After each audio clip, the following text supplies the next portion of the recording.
Okay, good morning po again sa atin pong lahat. Okay? I would like to expand yung vlog kanina. Kanina medyo dekahon tayo ng konti dahil I really need to give you some informations regarding the Nepal flash flood. But right now, focus tayo sa Bible.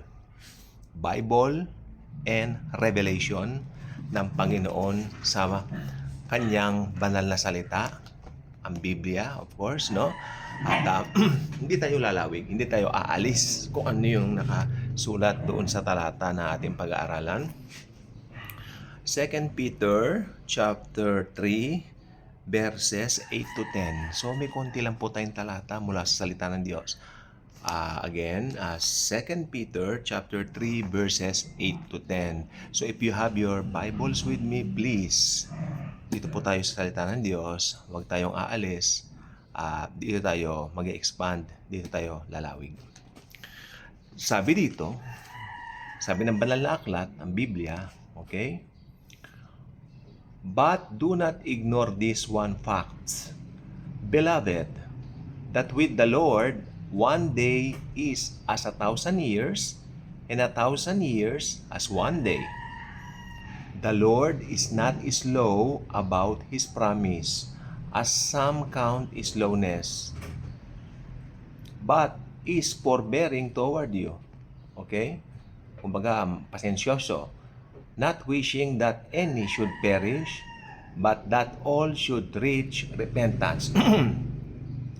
But the day of the Lord will come like a thief, and then the heavens will pass away with a loud noise, and the elements will be dissolved with fire, and the earth and the works that are upon it will be burned up.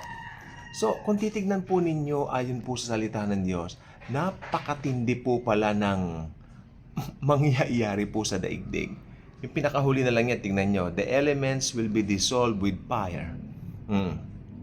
And the earth and the works that are upon it will be burned up. So, Panginoong Hesus pa rin na mapuri sa kanyang mga salita. Okay? Unang-una, Jesus Christ is the God of love. Never niyang intended na gawin ang mga bagay na ganito. Ano itong mga nangyayari, mga disasters na ganito? Sinabi ng Bible na sa Diyos, sa Panginoon, yung one day katumbas ng 1,000 years. Amen? Katumbas ng, di ba? One day katumbas ng 1,000 years. Yung 1,000 years katumbas ng one day. So, meron pong binabanggit sa ibang portion ng Scripture na 2 days, magiging 2,000 years, di ba? At maraming nga pong naniniwala Bible scholars na itong panahon na po natin ngayon, masasaksihan na po yung the day of the Lord.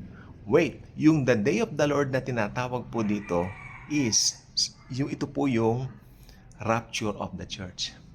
That's the day of the Lord. Our day with the Lord. Para i-rapture na po tayo. What happened to Nepal is a very sad truth. Very sad thing, my friends. Yan nangyari pong yan ay isa po sa talagang nakita kong devastating na tinatawag na disaster na nasaksihan ko sa buong buhay ko. Sobra at na-video pa nila yung inanod yung mga kaibigan nila. It's so heartbreaking. Yun po ay hindi pelikula. Yun po ay hindi AI. Yun po ay totoong nangyari, mga kaibigan. Okay? At ang Bible po ay hindi nahuhuli dyan. Ang Bible po ay nauna na po dyan, rather. Sapagkat ang Bible hindi nakikipag-compete. Ito po ay nauna na po, noon na nagsabi na ang mga bagay na ganire ay tumpak na mangyayari sa hinaharap. Nagaganap na po. Okay? Ibig po ba sabihin na sa tribulation na tayo? Again, no. Big no, my friends. Ang nangyayari po yan ay mga patikim kung ano yung mangyayari sa tribulation. Nakakalungkot pong talaga. Sapagkat tayo mga believers, while here, nakikita na po natin yan. Siguro para tayo, ito pong purpose nito, para tayo mga believers ni Lord Jesus, sa ngayon, mag-double time of sharing the good news, of sharing the gospel. Dahil ito na po yung pinaka-importante sa panahon na tinatawag natin na the day of the Lord is approaching. Kung alam mo, approaching na siya. Hindi ko, pero never tayo nagbabanggit na, ganitong araw, date setter ka, mahirap po yan. Marami na pong napahiya dyan at wag na tayong gagaya sa mga napahiya. Pero sa panahon po natin ngayon, the only thing we can do is to share the good news of salvation na makikita lamang po sa salita ng Diyos ang Biblia. Walang ibang source ang salvation maliban sa ginawa ni Kristo sa cross. Nakasulat po sa Bible. Okay? Kaya sola scriptura tayo talaga pagdating po sa bagay na yan. Ang sabi ng Bible, hindi naliligtas ang tao sa sarili niyang gawa. Yun ang devotion ko kanina ng umaga. Okay? Wala tayong pwedeng ipagmalaki. So, needed marinig. Of course, nagblablag tayo tungkol sa disaster, sa baha. Pero needed marinig ng mga tao. Paano ba maligtas? Hindi yung nag-vlog ka, nag-video ka lang. Paano ba maligtas? Sinabi mo ba? You really need to tell them. It's through the Lord Jesus Christ alone. Not religion, not good works, so that no one should boast. Our passes in going heaven is Jesus Christ alone. Now is the right time. So, nakita po ninyo itong gusto kong pattern na makita po natin. Buhay na tumatakbong kasama nila. Nakita nila mismo inanod, wala na. Ganun kabilis. Binibidyo niya, tara takbo. Makita niyo sa YouTube, hanapin niyo. They are running. Tapos yung isa nakita niya na anod. Parang nakita ko po yung sa Bible na sinabi ni Jesus Christ. Yung isa tinake, yung isa naiwan. Yung tinake nga lang po dito sa nangyari sa baha, malungkot kasi natake sila ng baha. Pero there is a pattern in everything written in this book. 2,000 years ago, pinauna na ng Panginoong Jesus.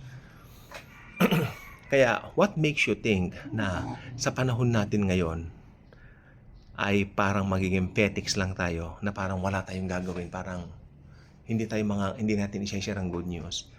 I mean, it's so sad. Maraming tao nagsasabi they're men of God, pero iba po ang mas nagtututok sila sa pagpaparami ng miyembro kaysa sa pag-share ng good news para maligtas sa mga tao. Mga kaibigan ko, pangkaluluwa na po ang usapan ngayon.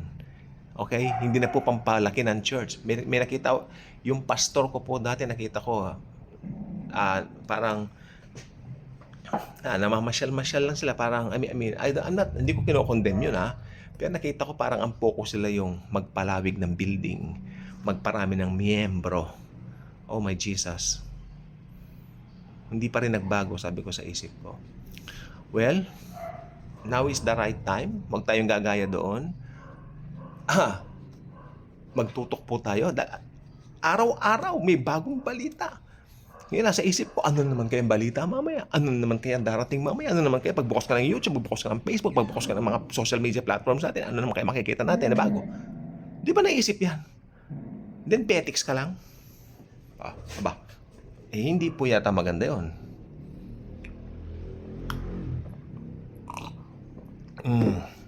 Habang nagmimerienda kasi nag-vlog ako. So, tara po, mag-soft drinks po muna tayo. Yun po, at mainit pong panahon, humid, no? So, ito po, laman ngayon ng social media, tingnan niyo pong mabuti. Ang laman ngayon ng social media ay panay itong sa Nepal, ganito, ganyan. Pero, how I wish, merong makita roon na magdasal naman ng panalangin pananampalataya para tanggapin si Jesus as Lord and Savior. Magdasal po tayo.